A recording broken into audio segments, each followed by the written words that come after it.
जितने भी माता एवं बहन जल झाड़ने के लिए आए हैं कृपया लाइन में चले और धक्का धुकी नहीं करे। और हाँ, एक जरूरी सूचना, यहाँ पे लफुओं का टोली आ चुका है, आप लोग सावधानी से रहे और बाबा का नारा लगाते चले। डीजे सूरज तिवारी बाबा का नारा है, बाबा एक सहारा है, बाबा का नारा है, बाबा एक सहारा है, बाबा नगर ये दूर है, जाना भी जरूर है, बाबा नगर ये दूर है, जाना भी जरूर है। घर हमारे होवे जिला मोतिहारी, धारे बजल हम सबसे अगाड़ी। डीजे सूरज तिवारी क्या बोल रहे हैं? घर हमारे होवे जिला मोतिहारी, धारे बजल हम सबसे अगाड़ी। कि जब करी रुकावट लफुआ सन के टोली। ए भाई, हम खाली मोतिहारी के ना पूरा जिला के लफुआ है। मार देम गोली देव घर में दे बोली, मार देम गोली देव घर में दे बोली, मार देम गोली देवा घर में जे बोली, मार देम गोली चलो धारी में जे बोली। तो कहते हैं नीम की लकड़ी कोई चंदन से कम नहीं, कहते हैं नीम की लकड़ी कोई चंदन से कम नहीं, और मेरे बाबा का धाम कोई लंदन से कम नहीं। प्रेम से बोलिए दुधेश्वर नाथ बाबा की।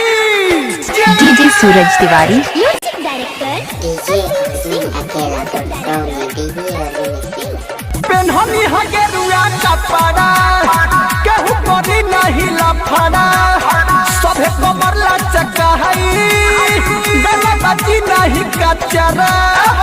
नचना है तो सही से नाचिए, तो बाहर निकलिए।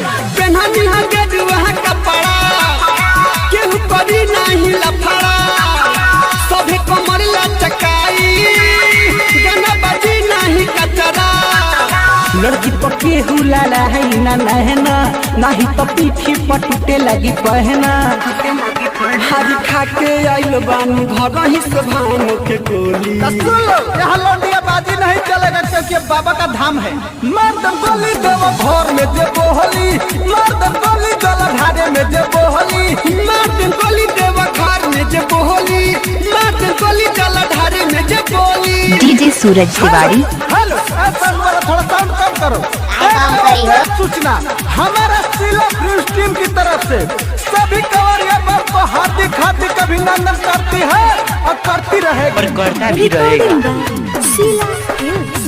डीजे सूरज तिवारी चिलम छाप जिंदाबाद, जिंदाबाद जिंदाबाद, चिलम छाप जिंदाबाद, जिंदाबाद जिंदाबाद। हमारे टीम की गौरी हमारे की नहीं दिख रहा है, कृपया मेरे बात को सुने में साउंड के पास आए। बोल बम का नारा है, बाबा एक सहारा है, बोल बम का नारा है। सुना ससी राइतो राधे, चला जनी आगे आगे, लाइन में रह तू खड़ा, नहीं तो लाठी लगी बाजे। ऐसा सिंह नहीं मानिएगा, लाइन में चलिए, लाइन में। हाँ, सुनो ससी राइतो राधे, चलो ना तू आगे आगे, लाइन में रह तू खड़ा, नहीं तो डंडा लगी बाजे। रोहित गुडू बस पके बोला हवा, निकलिस कन्हैया के गाना बजा हवा। होके भगवती में मगन डीजे पर सब के हुडोली। सब कंवरिया बम मेरे डीजे के पास आके नाचे।